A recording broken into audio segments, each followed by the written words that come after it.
आणि नंतर एक महत्त्वाची अपडेट हाती येते. 100व्या अखिल भारतीय नाट्य संमेलनाच्या शुभारंभ सोहळ्यात नाट्यमय घडामोडी घडत आहेत.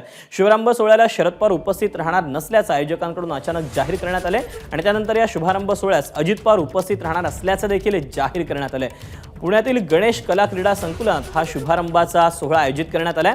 या कार्यक्रमाला शरद पवार आणि पालकमंत्री म्हणून अजित पवार या दोघांना देखील आमंत्रित करण्यात आलं होतं आणि कार्यक्रम पत्रिकेत दोघांची नावं देखील होती. मात्र सकाळी अजित पवारांनी आपल्याला शुभारंभ सोहळ्याचं आमंत्रणच नसल्याचं म्हटलं होतं. मात्र अचानक शरद पवारांनी नाट्य संमेलनाच्या शुभारंभ सोहळ्याला उपस्थित न राहण्याचा निर्णय घेतला आणि त्यानंतर अचानक अजित पवारांनी या कार्यक्रमाला यायचं ठरवलं.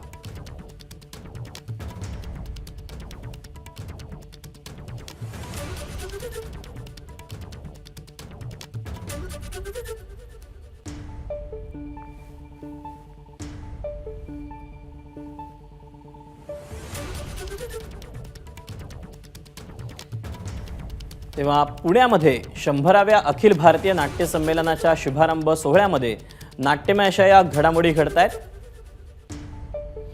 आपण अधिकचे अपडेट जाणून घेऊ. मंदार गोंजारी आपल्यासोबत आहे. मंदार, नाट्य संमेलनातच या नाट्यमय घडामोडी घडताना आपल्याला पाहायला मिळत आहेत. काय अधिकचे अपडेट आहेत, काय नेमकं सांगण्यात येतं आयोजकांकडून? संमेलन आहे, मात्र या नाट्य संमेलनामध्ये नाट्यकर्मींबरोबरच राजकारण्यांची देखील रेलचेल आहे. 3 दिवस चालणाऱ्या या नाट्य संमेलनात अनेक महाराष्ट्रातले दिग्गज किंवा असं आपण म्हणू शकतो की महाराष्ट्रातले सर्व दिग्गज राजकारणी हजेरी लावणार आहेत. मात्र सर्वांच्या नजरा लागलेल्या होत्या त्या या शुभारंभ सोहळ्याकडे, कारण कार्यक्रम पत्रिकेमध्ये शरद पवार आणि अजित पवार या दोघांची नावं होती.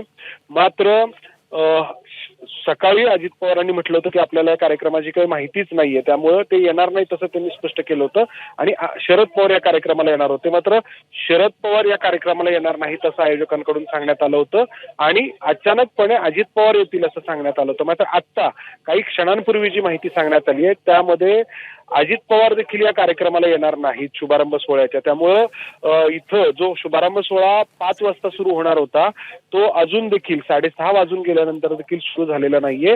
त्यामुळे हे स्पष्ट आहे की आता शरद पवार तर येणार नाहीयेतच, मात्र अजित पवार देखील येणार नाहीयेत.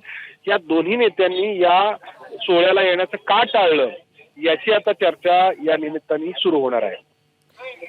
मंदार, काय नेमकं घडते जाणून घेत राहू. तुर्तास धन्यवाद दिलेल्या सगळ्या सविस्तर माहितीबद्दल. एबीपी माझा, उघडा डोळे बघा नीट.